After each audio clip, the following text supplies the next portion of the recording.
How's it going? This is Ricardo, and in this video I'll show you how to remove the battery on a Dell XPS 15 version 9575. If you're looking for parts for this laptop, go to our website and use this coupon for a 5% off discount.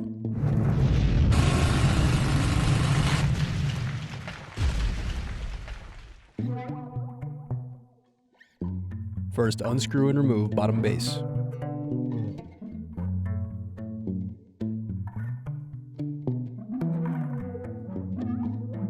Then turn off battery power switch. Now unscrew and remove input-output board cable.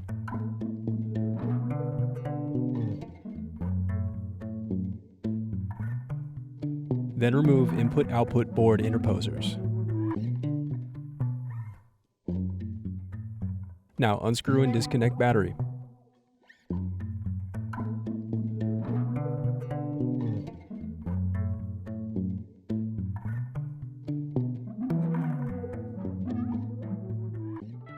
Thanks for watching.